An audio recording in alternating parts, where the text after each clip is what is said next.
Olá, tudo bem? Seja bem-vindo a mais esse Lugar de Fala. Eu sou o Rogério Fernandes e se você chegou aqui pela busca no YouTube ou através de um corte que você viu lá no Instagram, no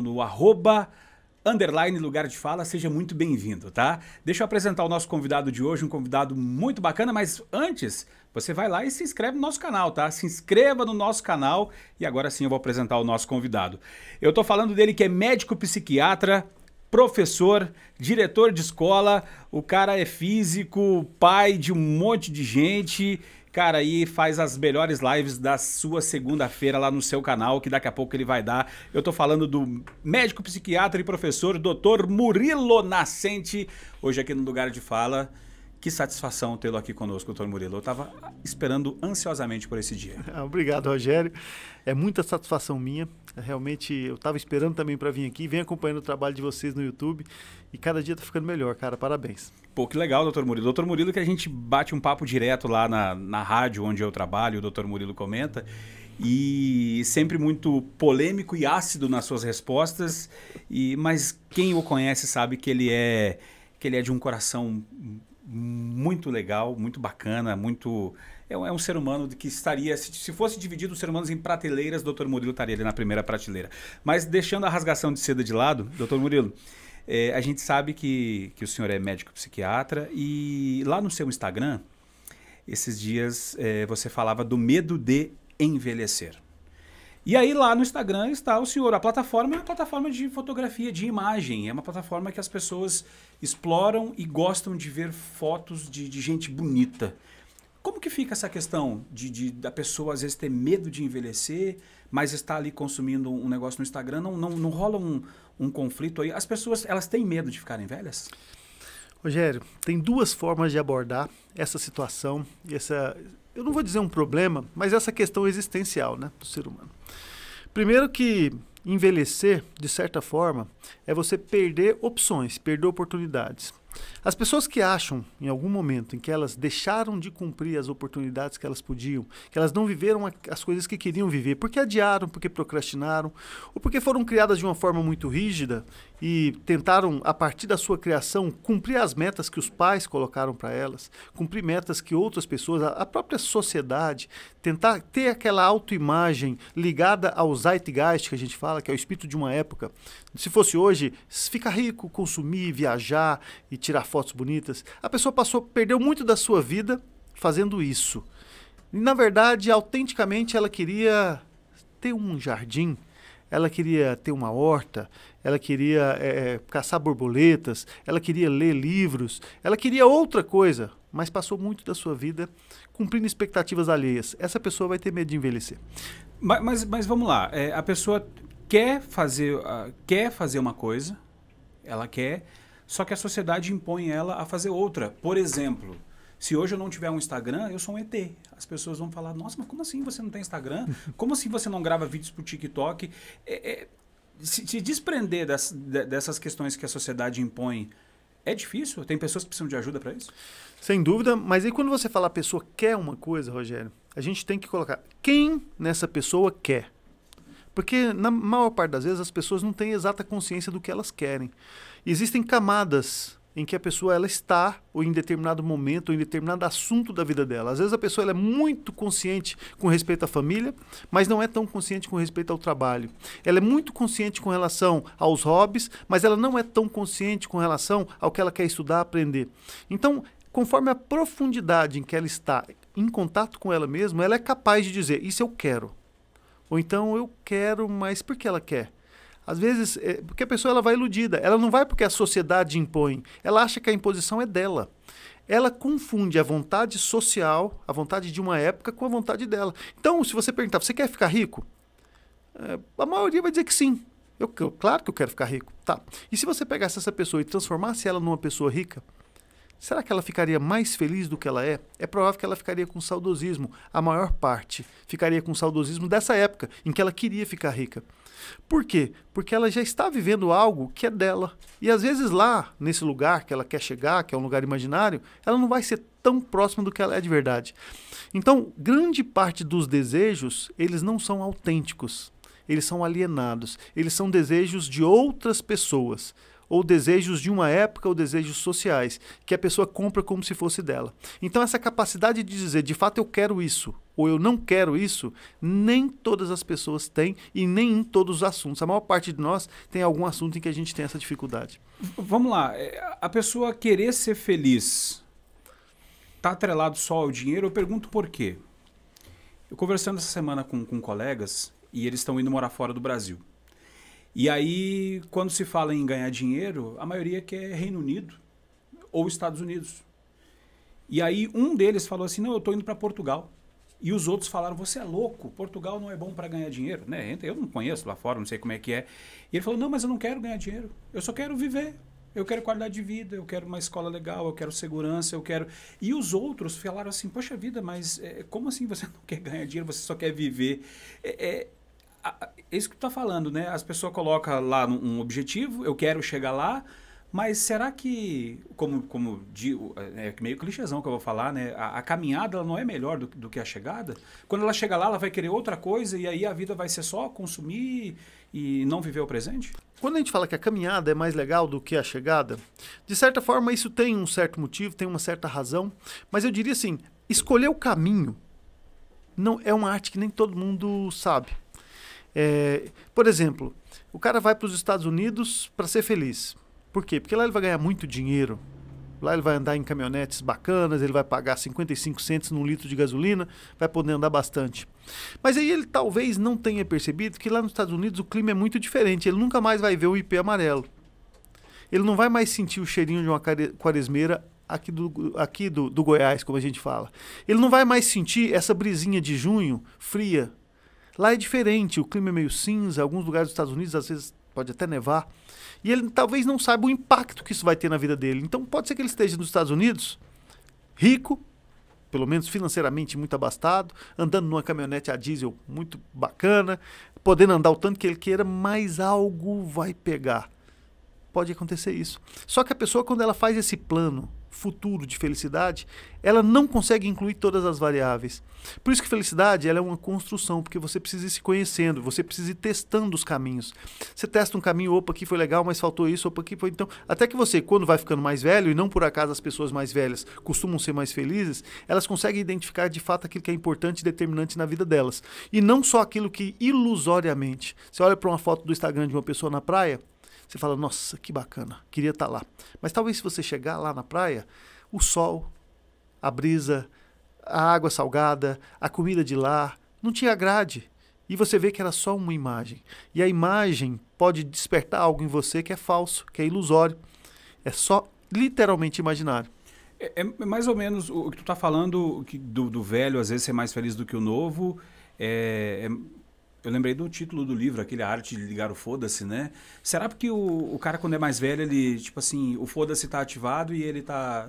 Ah, cara, deixa os outros pensar, eu quero viver agora esse restinho que me falta. Olha que paradoxal o que a gente está falando. A gente começou a nossa conversa falando de medo de envelhecer. E a gente está chegando à conclusão que o velho, por perceber que a morte está próxima, ou seja, ele não tem mais muito tempo para ficar com bobagem, ficar com raivinha, ficar com ciúminho, ficar com maledicência. Ele já não tem mais esse tempo. E segundo, ele já se conhece um pouco mais. Então os velhos são, na maior parte das vezes, mais felizes. Eles falam para você aquilo que eles estão com vontade de falar. Eles não estão muito preocupados com a reação, porque sabe que a sua reação é passageira. Enquanto a gente é novo, a gente está muito preocupado com o que vão pensar da gente. É uma construção, é um aprendizado. O velho tem uma certa fragilidade da idade? Claro que tem. Tem um certo medo do que vem depois? Claro que tem. Tem uma certa angústia, que nós também temos. Você vai dizer que medo de morrer é mais próprio do velho ou do jovem? As crises de pânico são muito mais próprias da juventude. As pessoas têm muito mais medo de morrer quando são jovens que quando são velhas. Quando são velhas, que a realidade está chegando, elas estão muito mais ligadas no que elas vão viver do que no que vai acontecer depois. Desliga disso, vamos viver cada dia, porque isso aqui a gente já sabe o que vai acontecer. Agora, deixa eu te fazer uma pergunta. Assim, falando de Covid-19, né? Para você que está vendo esse vídeo em qualquer espaço do futuro, nós estamos em junho de 2021. Né? E estamos no meio de uma pandemia de Covid-19.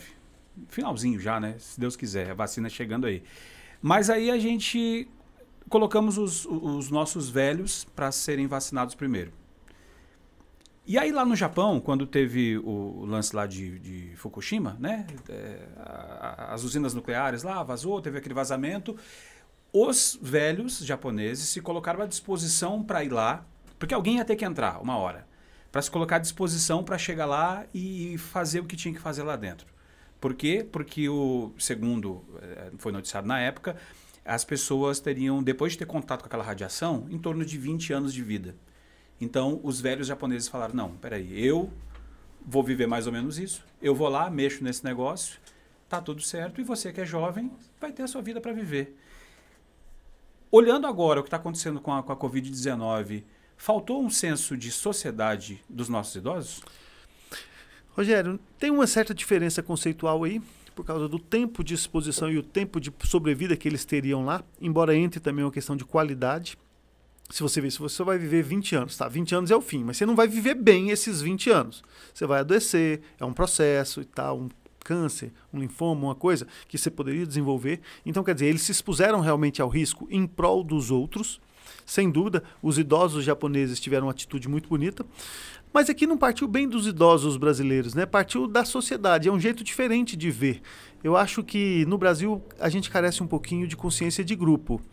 No Japão eles têm essa consciência de grupo mais arraigada. É uma população mais antiga, é uma população com mais tradição. Nós somos uma população mais jovem. Nós temos aí 500 e poucos anos de idade enquanto sociedade. Então, de fato, a gente está evoluindo. Quem sabe a gente seja um adolescente. Quando nós recebemos aqui alguns episódios atrás, e você que não assistiu, vai lá e assista, tá? Nós recebemos o psicanalista, o Márcio Lupe, um bate-papo muito bacana, e ali nós conversando, e ele, basicamente, o psicanalista conversa, né? Conversa e tudo mais, e até ele falou a diferença de psiquiatra para psicanalista. E aí eu te pergunto o seguinte, lá no seu Instagram, tu postou esse tempo atrás, que ansiedade é felicidade represada. Ansiedade é felicidade represada. Aí eu te pergunto, as pessoas vão ao psiquiatra para tratar de ansiedade. Uhum. Se a ansiedade está represada e eu vou no psiquiatra e eu tratei essa ansiedade, às vezes com medicamento, existe então uma pílula mágica, um medicamento que eu vou tomar e vou ser feliz, doutor Murilo? A ideia da frase não foi bem essa. Embora existam pílulas que te deem euforia. Isso é real. É o êxtase? Basicamente, a fluoxetina faz quase isso de forma mais lenta. Mas o que acontece é assim, quando eu falo que felicidade e ansiedade represada, isso é bem real para as pessoas que vivem crise de ansiedade, especialmente as ansiedades típicas dos jovens. A maior queixa que se tem na ansiedade é medo de morrer. A pessoa tem medo de morrer. Acontece que quando você vai investigar, a pessoa de fato ela não tem medo de morrer. Ela está com medo de viver. Ela está diante de uma mudança, ela está diante de um projeto, ela está diante de uma nova expectativa, ela vai começar um curso superior, ela vai entrar num casamento, ela vai entrar num mestrado, ela está diante de algo que a desafia. E naquele momento, ela entra em crise. Ela entra em crise com medo daquilo que está para vir. Medo de talvez não conseguir enfrentar, medo da mudança, medo de não estar no caminho certo, medo. E aí ela interpreta isso psicologicamente como medo de morrer, medo de aquilo que ela já viveu até hoje não fazer mais sentido. A fase mudar tanto que ela perdeu a própria vida. Porém, se você for olhar com um pouquinho mais de sagacidade, você vai ver que na verdade ela está com medo do que vai vir a ser. Ela está com medo da expectativa que ela criou e ser frustrada. Ela está com medo da felicidade que está represada. De ser feliz no casamento, de ser feliz no mestrado, de ser feliz na nova empreitada e de tudo dar certo e como que vai ser ela daqui para frente. Ela está com medo disso. Então, na verdade, o medo de morrer é uma corruptela de um medo de viver nas crises de ansiedade. Vamos lá. Nessa questão de criar expectativa, a gente sabe que hoje as pessoas compram sonhos, né? Ela está comprando alguma coisa, não é pelo objeto, é pelo sonho. Dr. Murilo é diretor de uma escola, dono de uma escola, do Lumen, que é a escola que mais aprova para medicina na cidade de Anápolis. E aí, eu já vi, quando tu lá tratando com seus alunos no ensino médio, ou num curso preparatório, quando você for médico, quando vocês forem médicos, por quê? Porque de cada 10 que estão ali, 11 querem ser médicos. E se esse cara não for lá na frente, tu não te sente culpado de ter criado uma expectativa nesse cara? Sabe que essa é uma... a gente acaba, em algum momento da nossa vida, criando expectativas nos outros, até pelo exemplo. Até pelo exemplo. Nós estamos aqui conversando e tem pessoas nos assistindo. Essas pessoas que estão nos assistindo falam, nossa, velho, olha que cara legal. Esse cara é psiquiatra. Nossa, velho, olha que cara legal. Esse cara é jornalista, esse cara é radialista. Eu quero ser desse jeito aí. E às vezes o cara entra nisso. Então, se a gente for viver preocupado com a expectativa que você vai criar nos outros, até pelo que você é, pelo jeito que você se veste, nós somos um ser de modelos. É assim que a gente se faz. Eu tenho certeza que você tem suas referências. As referências que você segue, que servem como guias, tanto familiares quanto sociais, literárias. Eu tenho as minhas referências. E eu não posso destinar as minhas referências às expectativas frustradas da minha vida. Eu posso ter erros. É claro que o adolescente está mais suscetível a isso. Porque você tem que ter um certo cuidado. E todo o tempo eu falo, olha, a medicina tem um lado espinhoso, a medicina tem um lado assim, a medicina tem... Você não é obrigado a ser médico. Mas a maioria que está ali, você pegou um nicho muito fechado, em que eu tenho ali um cursinho com 200 alunos, todos vestibulantes para medicina. Então ali eu uso até como um fator de motivação. Mas é claro que corre o risco de um ou outro se frustrar, até quando for médico. Chega lá na medicina, a medicina não é exatamente aquilo que ele achou que era. Embora a medicina seja muito ampla, o cara pode mexer com exame, o cara pode mexer com psiquiatria, pode mexer com cirurgia, abre um leque muito grande. Mas eu não tenho dúvidas que algumas pessoas entram em profissões guiadas por exemplos ou guiadas por narrativas, tanto sociais quanto de alguém, e lá se frustram porque aquilo não combina exatamente com o que ela quer fazer. Esses dias assistindo o Pondé, e o Pondé ele fazia medicina e ele decidiu sair para ser outra coisa. E aí, para ser filósofo. E aí o pessoal perguntou, então, você aconselha isso? Ele fala, não faça isso. Se você fizer isso, você vai se fuder. Eu fiz e deu certo. Mas não quer dizer que vai ser. Hoje, por conta da questão financeira, será que o que explica, às vezes, um mau atendimento de alguns profissionais é justamente isso? O cara não tem como dar um passo atrás? Ele prefere ser um médico que atende mal o seu paciente por uma questão financeira? O médico, ele é um cara mercenário na sua maioria? Gosta do dinheiro e não da profissão? Sabe que não? Não. O médico, assim, o perfil da pessoa que escolhe a medicina é um perfil, na maior parte das vezes, idealista. É um cara que escolhe, que fala que eu sempre quis ser médico. Desde criancinha eu quero ser médico. A família já criou isso na cabeça dele. Então, nós estamos no estado rural. No estado rural, os nossos avós estavam na roça. E eles falavam assim pra gente, você tem que estudar, para você não trabalhar na enxada, trabalhar na caneta. Pô, trabalhar na caneta significa ser doutor. Então o cara te educava para ser doutor. O menino já nasce, esse aqui vai ser doutor. Esse aqui não vai ficar aqui no sol, de sol a sol igual a mim, não. Esse não vai sofrer igual eu sofri. Esse vai ser doutor. O menino já nasce com isso na cabeça. Então a maior parte dos estudantes de medicina, a maior parte, aqui a gente não vai generalizar, são idealistas. E a maior parte dos médicos podem até se frustrar em algum momento, pode em algum momento se virar até para alguma coisa mais rentável, pode virar empresários, mas a maior parte dos médicos nem sabe bem lidar com dinheiro. Lidam muito com boletos, mas com dinheiro não.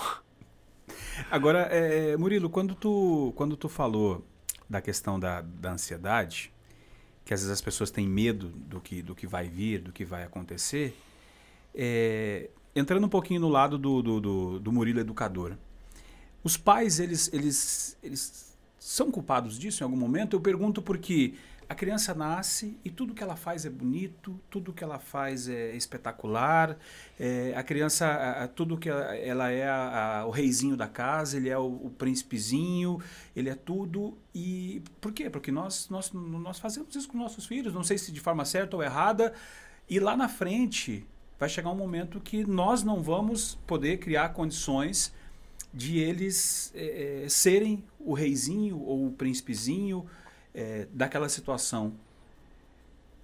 E aí? Corta-se isso antes, deixa-se estrepar lá na frente. Os pais hoje, nós pais, somos responsáveis por vocês psiquiatras encherem os bolsos de dinheiro tratando de nossas ansiedades? De certa forma, sim. Agora aqui a gente vai separar dolo de culpa. São culpados, mas não fizeram porque queriam. A nossa geração, eu tenho 45 anos hoje, e eu participo de uma geração que cria os filhos muito mal. Nós viemos de uma geração que criava os filhos com mais habilidade do que a nossa. Só que criava os filhos com um viés de muita pressão, indiferença, sem ouvir os filhos. Então, eu fui criado de um jeito que eu era muito pouco ouvido. A gente comia, tipo numa bacia, no chão, os primos todos, e as pessoas comiam na mesa e as crianças, ou seja, as crianças não eram pessoas e comiam ali. Era o cantinho das crianças. Exato. Então, se você estava brincando aqui e de repente fazia algum barulho a mais e seu pai parava de conversar, você na hora parava a brincadeira e olhava para o seu pai para ver se o motivo dele ter parado a conversa era você.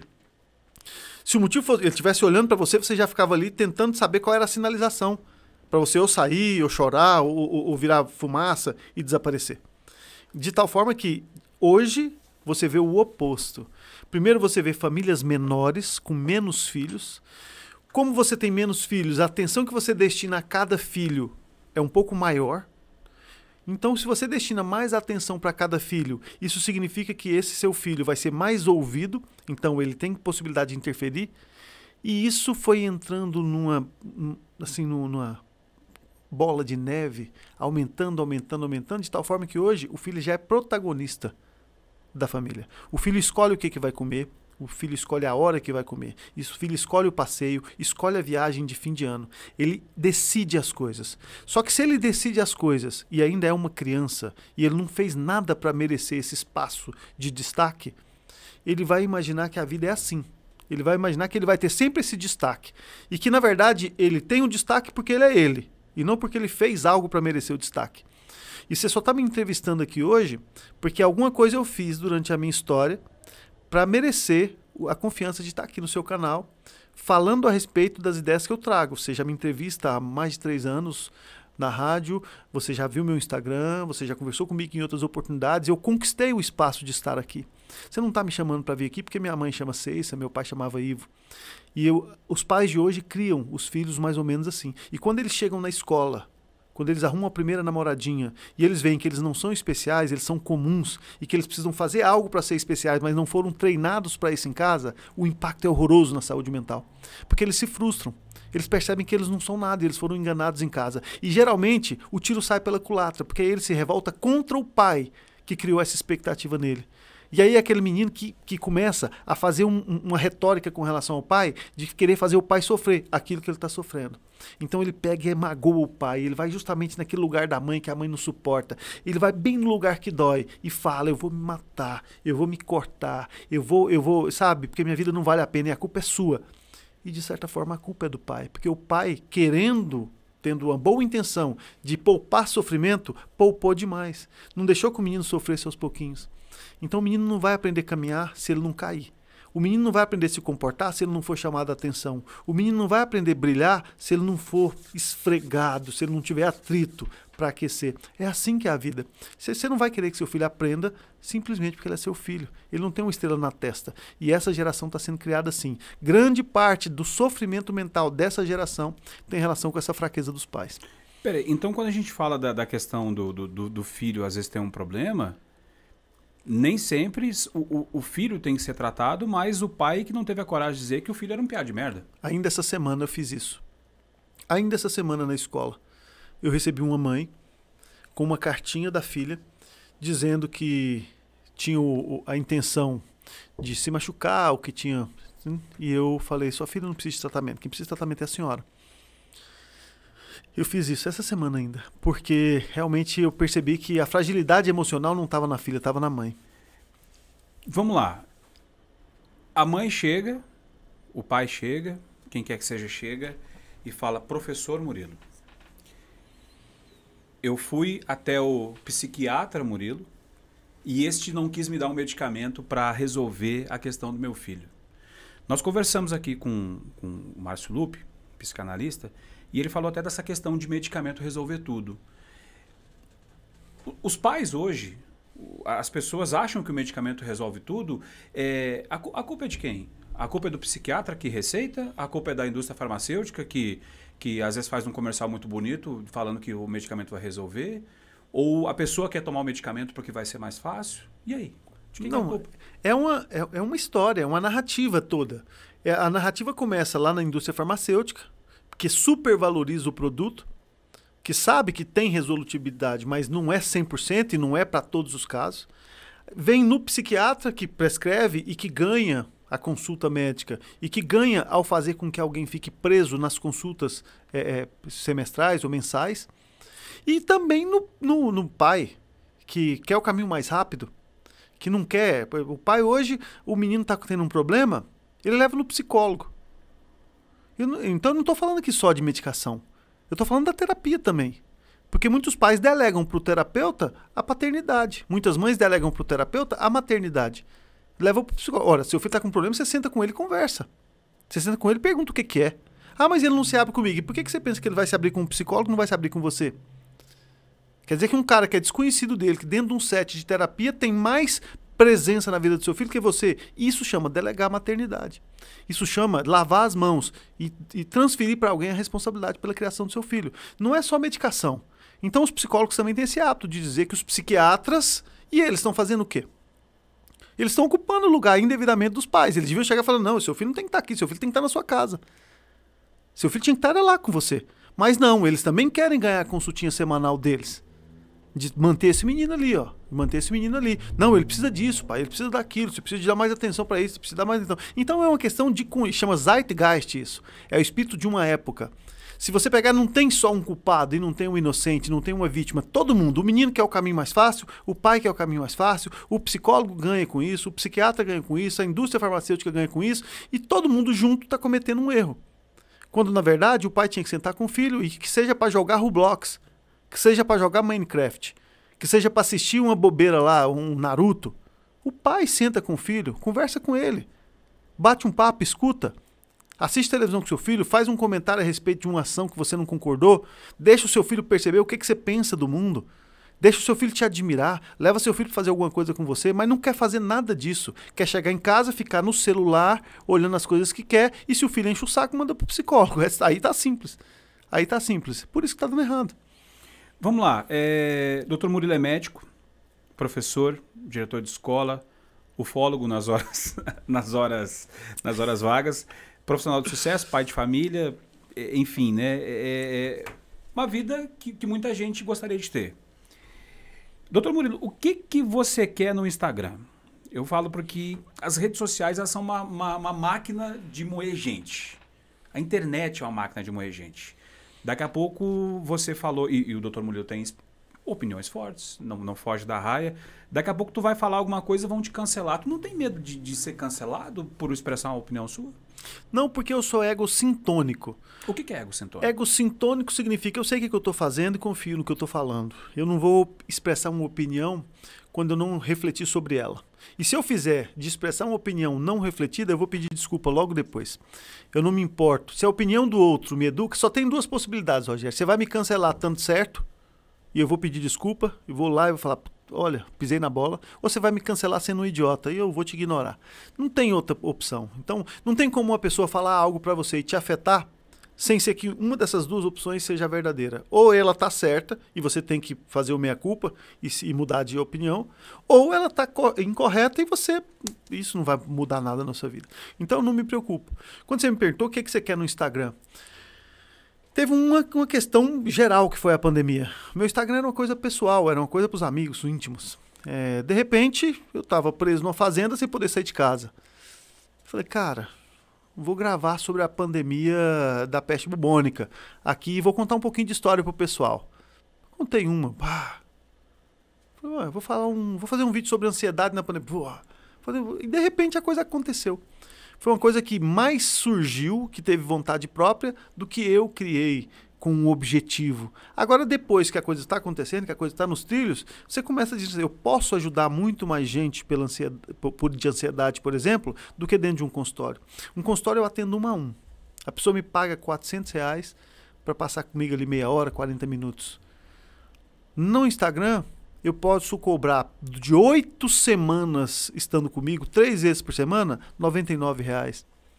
Então, quer dizer, a pessoa tem acesso a todo tipo de informação, de remédio, de tratamento, de todo tipo de meditação, de autoconhecimento, de relacionamentos, por R$99, que no meu consultório eu não teria tempo de tocar em 1% desses assuntos. Eu seria um focal, só o remédio, isso, aquilo. Então, eu tenho como influenciar muito mais pessoas pelo Instagram, de uma forma diferente e de uma forma que as pessoas hoje estão usando muito.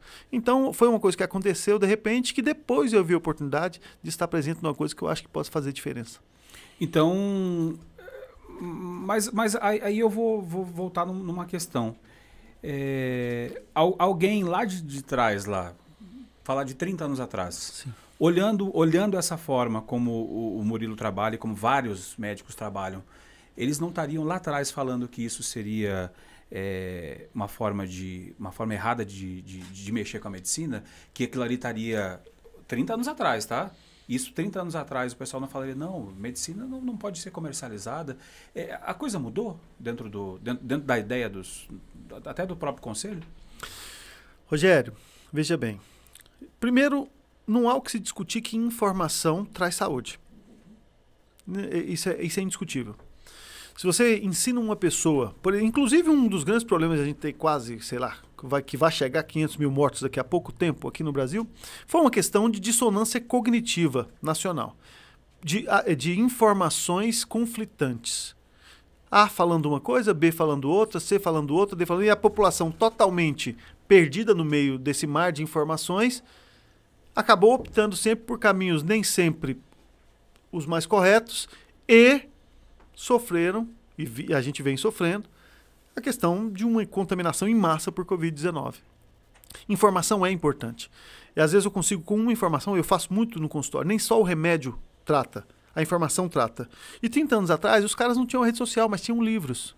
Quantos livros médicos escreveram? Isamitiba, Augusto Cury, Lai Ribeiro. Quantas pessoas escreveram livros? Médicos, psicólogos, psiquiatras, escreveram. E os livros eram terapêuticos para quem lia. Muitas pessoas ganhavam conhecimento, ganhavam potência de vida ao ler. Agora, hoje a gente tem uma ferramenta diferente, uma ferramenta mais direta. Eu consigo ter o vídeo, eu consigo ter o afeto da minha imagem, eu consigo ter o meu tom de voz naquilo que eu falo. Mas eu poderia escrever um livro, inclusive estou terminando de escrever um livro, porque tem pessoas que ainda preferem essa semiótica. A semiose da leitura é diferente da semiose do vídeo, é diferente da semiose do áudio. A gente faz podcast, no podcast a sua voz é muito mais importante. Aqui a imagem é importante, estou falando com as pessoas. No livro, a semântica do que você escreve é diferente. Mas o tempo todo a gente está fazendo isso, comunicando um conhecimento meu com alguém, e isso transforma. A ideia básica é essa. Então, se eu pudesse encontrar com um médico 30 anos atrás, eu ia perguntar para ele, você aprendeu medicina com o quê? Não foi com livro? Foi, então eu posso ensinar com vídeo. Caramba. Doutor Murilo, quando eu falei de cancelamento, tu usou a palavra idiota, né? Com relação ao cancelamento. Eu pergunto, como lidarmos hoje com os idiotas que aí estão? Eu pergunto por quê.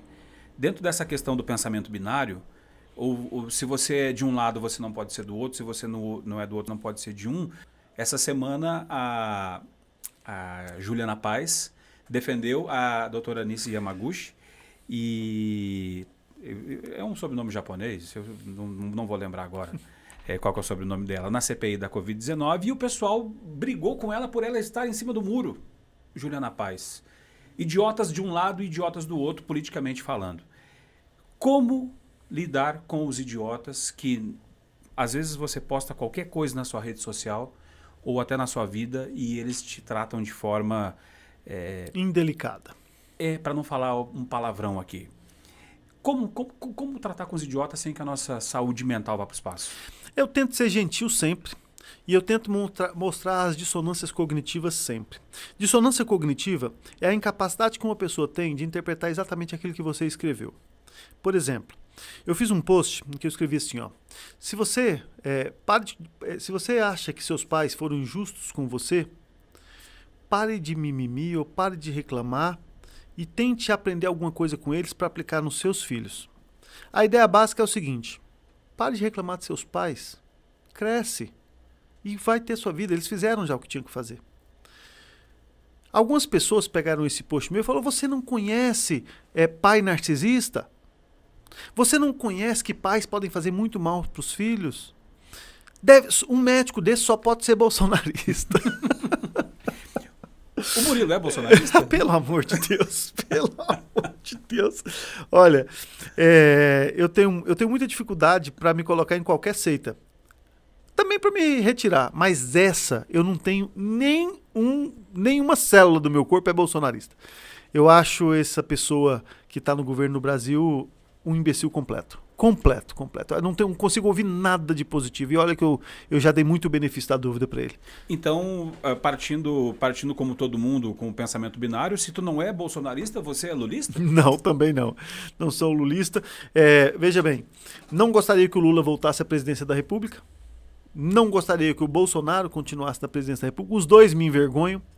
E eu realmente sonho com a possibilidade de ter uma pessoa que eu admirasse na presidência da República. Uma pessoa que eu parasse para ouvir e falasse, poxa, esse cara, ele concatena as ideias com segurança. Esse cara, ele tem ideias diferentes das minhas, mas são ideias admiráveis, são ideias que eu não concordo, mas, poxa, quero ouvir. Não acontece isso com o Bolsonaro. Acontecia vez ou outra com o Lula, mas eu percebo no Lula muito disparate do comportamento com o discurso. Então, quer dizer, quando você tem o discurso é um e o comportamento é outro divergente, essa questão aí para mim também foi uma decepção muito grande. Então, de tal forma que nenhum dos dois para mim meu voto não é nenhum dos dois. E se hoje, né, num cenário de 2021, são os dois nomes que nós temos... Quem faz os seus olhos brilharem politicamente? Não estou dizendo que você vai abrir voto aqui, mas quem hoje faria os olhos de Murilo Nascente brilhar politicamente para 2022? Eu acho que eu estou na mesma situação que a maior parte dos brasileiros. Eu não consigo imaginar uma liderança que tenha força para isso. Não consigo. Não vem um nome na minha cabeça de uma liderança que tenha respaldo, que possa chegar ali. E isso, inclusive, me deixa um pouquinho amedrontado, porque a gente já conversou outras vezes sobre isso em outras situações. O brasileiro, ele gosta de um super-herói.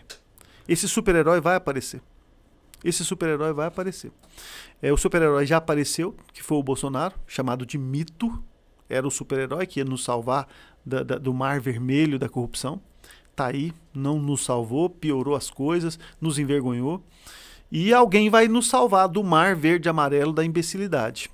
Esse alguém, eu espero que consiga cumprir aquilo que propôs. Eu não vejo um nome hoje, mas ele vai aparecer, eu não tenho dúvida. Essa questão política ela está muito voltada à questão educacional. A gente percebe que em algumas fatias da sociedade, dependendo do grau de instrução, tanto é que as pesquisas vão nessa linha, né? Entre as pessoas que têm curso superior, fulano é favorito, entre as que têm curso ensino médio, fulano e ciclano. E aí nós sempre tratamos que só a educação vai mudar o Brasil, que só a educação vai tirar o pessoal do buraco, que só a educação vai nos salvar, comparando até com outros países. E aí, tem uma situação que eu queria te perguntar, que é o seguinte, doutor Murilo, você tem uma escola particular. Quem tem dinheiro, estuda lá, para ser médico, ou para ser qualquer outra coisa, mas a maioria é médico, nós já falamos isso aqui. Não é barato. Quem não tem dinheiro, ou vai para uma outra escola mais barata, ou muitas vezes tem que ir para a escola mais perto da sua casa, se lá tiver vaga. Isso cria um abismo na questão de oportunidades lá na frente. Esse lance de escolher a escola que vai, ele é um divisor de águas. E aí eu te pergunto, olhando por essa ótica, doutor Murilo, a educação é um negócio? Olha, você abriu uma janela, um leque enorme. Primeiro, a premissa da sua pergunta. Educação, ela é uma questão que realmente melhora a sociedade? Eu tenho minhas dúvidas com relação a essa educação instrumental e formal. E eu argumento com você. O país que mais tem prêmio Nobel no mundo é os Estados Unidos. O segundo é a Alemanha. A Alemanha do nazismo. A Alemanha era o segundo país mais educado formalmente do mundo, e ainda o é, e fez o nazismo. E os Estados Unidos elegeu o Trump. A gente não precisava falar mais nada. Então, quer dizer, a educação formal, o acesso a escolas de qualidade, melhora as pessoas enquanto indivíduos? Não tenho certeza. Talvez ética. E a ética vem de outras circunstâncias. Vem de um amadurecimento coletivo, vem de situações difíceis que se passou enquanto grupo, talvez as invasões bárbaras na França, talvez a fome que os Estados Unidos passou durante um período, talvez as questões de acidentes enormes geográficos no Japão, fazem com que as pessoas se liguem de que é importante que elas convivam umas com as outras e que uma respeite a outra. Essa questão talvez seja mais importante que a educação formal. Agora, eu não tenho dúvida da importância da educação formal para as vidas individuais e para a vida dos pequenos grupos, as famílias, pequenos bolsões, os condomínios fechados. Agora, quando você fala que você tem uma escola que custa lá R$ 1.500, R$ 1.200 por mês, e você tem uma escola pública, que é uma escola de bairro, e que o filho da empregada vai lá para a escola pública e o filho da patroa vai lá para a escola de R$ 1.200, R$ 1.300 por mês, como é que você vai comparar a oportunidade dos dois? Veja que a gente está falando de individualidades. Nós não estamos falando de grupo. Nós não estamos falando de melhorar a comunidade. E não é isso aqui. Aqui, o filho do rico quer dar mais oportunidade para o filho dele. O rico quer dar mais oportunidade para o filho dele. E o pobre não se preocupa muito com isso. Então, mais ou menos que perpetua a dinastia da riqueza e da pobreza e acentua as divergências sociais. Isso é uma questão real hoje, é uma questão que a gente vê hoje. Então, infelizmente, a saída para isso chama ética. É uma educação muito mais básica, é uma educação de comunidade, é a educação de perceber a importância que eu tenho para você, você tem para mim, que nós temos enquanto comunidade. E a gente não vê isso sendo feito nas escolas, infelizmente. Quando tu fala isso, doutor Murilo, me vem aqui algumas interrogações na cabeça. Aí a gente está falando de oportunidade, a gente está falando de valor monetário de dinheiro. Eu pergunto isso por quê? Porque aí este mesmo pai que se preocupa em pagar uma escola de 1.200, de 1.500, de R$ 2.000, é o pai que não se preocupa em criar um bom cidadão para o futuro. Justamente no que a gente conversou. Coloca dentro de uma bolha, não ensina, não aprende ele a lidar com o não, ele não sabe lidar com o não. Ele tem uma série de problemas que lá na frente vai se tornar um ser humano babaca. Então, ele está preocupado com o futuro financeiro daquele filho, mas não está preocupado com o que ele vai representar para a sociedade enquanto pessoa?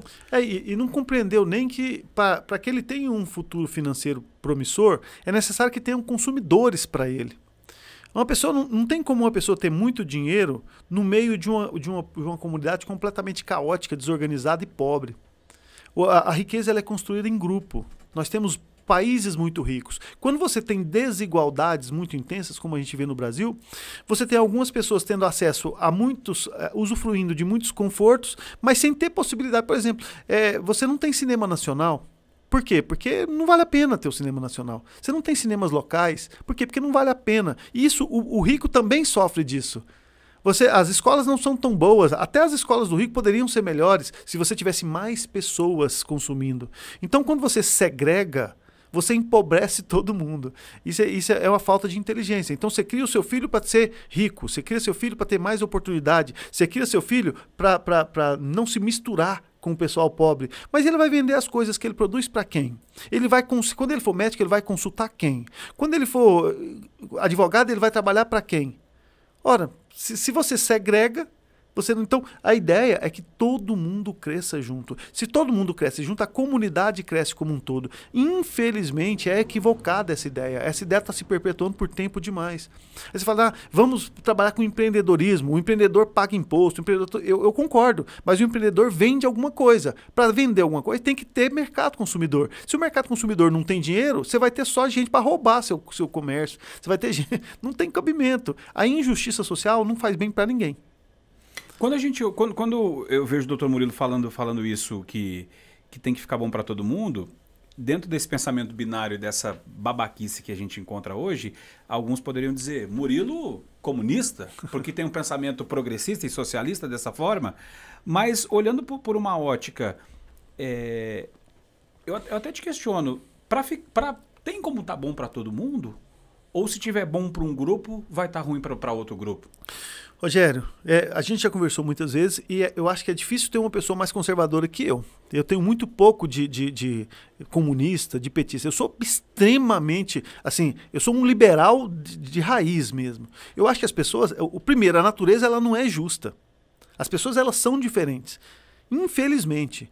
Então, aqui eu não estou com um discursinho aqui de que vamos distribuir renda. Não é isso não. Vamos dar oportunidade igual para todo mundo. As pessoas que não querem oportunidade, nós vamos ensinar para elas que é importante que elas desenvolvam isso. Isso não é um trabalho para uma geração. Isso é um trabalho para gerações. O que eu não vejo é ele começar. Eu não vejo ninguém preocupado em pegar o cara que está lá na periferia e falar, olha, estar na periferia é ruim, cara. Olha, a sua casa tem que ter muro, tem que ter calçada. Vamos fazer esse lugar ficar bonito. Vamos arrumar isso aí. Você chega, vamos lá no sul, vamos na sua terra. Dá uma andadinha em Gramado. Todas as casas têm jardim. Todas as casas têm flores plantadas na calçada. Tudo é bonito. Quem é que cuida? É a prefeitura? Não, é o dono da casa que cuida. Isso chama mentalidade. A mentalidade do povo é uma mentalidade vencedora. É uma mentalidade que busca excelência em tudo que vai fazer. Quando você não busca... Agora, se a pessoa não consegue a excelência, se nós temos exceções à regra e que você precisa de um auxílio, é diferente de ser a regra dar o auxílio. O jeito que a gente faz é que a mentalidade esquerdista é a mentalidade seguinte: vamos dar, vamos dividir as coisas. E aí o pessoal que produz não aceita. A ideia não é essa. A ideia é você despertar naquelas pessoas lá a vontade de produzir. A vontade da excelência é despertar a ética. Porque quando você faz parte de uma comunidade, que você tem acesso ao Sistema Único de Saúde e você não paga imposto, você é um peso. Você é um peso para essa comunidade. Eu concordo disso com as pessoas conservadoras. Agora, existe um outro lado também que quando você fica ali dentro da comunidade e você não é consumidor, que você não tem acesso aos seus direitos, que você não é um cidadão pleno, eu concordo também que a esquerda tem uma certa razão. Então há de se um caminho do meio, em que você pega essas pessoas e traga para cá. Se no início precisar de dar auxílio, dê auxílio, mas por um tempo. Por um tempo, até que elas acordem, que precisam produzir, que precisam para elas mesmas ser pessoas melhores, ser pessoas... A ideia básica é essa, não é dar oportunidade para poder fazer as pessoas cavarem a própria oportunidade. Olha, eu sei que daqui a gente poderia tirar muito mais assunto, porque com o Murilo Nascente, cada enxadada sai uma minhoca. E eu já deixo, então... A gente vai voltar a conversar, Murilo, para a gente explorar, abrir mais em algumas situações e trazer outros assuntos bacanas que eu tenho certeza que o pessoal vai gostar, até porque o nosso tempo está esgotando. E aí, Murilo, eu queria te perguntar se tu seria capaz de deixar uma mensagem do psiquiatra Murilo Nascente para nossa audiência, ou se você só vai fazer uma receita e entregar um medicamento para esse pessoal. Não, é ali que eu falo, né? Ali, naquela câmera. Bom, para você, enquanto psiquiatra, eu imagino que quanto mais culpa você colocar nas circunstâncias que você vive, para a infelicidade que você está tendo, pior para você. Assuma a responsabilidade pelas coisas que você faz. Se as coisas estão difíceis, por mais que seja culpa dos outros, enquanto você delega a culpa, você não assume a responsabilidade. Assuma a responsabilidade da sua parte, de fazer a sua parte para melhorar. Nem que seja buscar auxílio médico, mas que seja buscar. Você tem que ser o protagonista da sua vida. Enquanto você estiver passivo, as coisas não vão melhorar. Tá certo. Então deixa eu agradecer demais, Murilo Nascente. Que bate-papo bacana. Gostei mesmo. Até uma próxima. Obrigado, Rogério. Muito legal. Eu venho aqui toda semana, se chamar. Tá certo. Deixa eu agradecer você que chegou até aqui nesse vídeo. Obrigado, tá? Obrigado mesmo por essa moral. E se você ainda não é inscrito no canal, se inscreve no nosso canal. Isso ajuda demais. Dá like lá, comenta, indica para quem você quiser. E se você também não segue lá no Instagram, segue lá, @_lugar de fala. Pessoal, obrigado. Fiquem todos com Deus.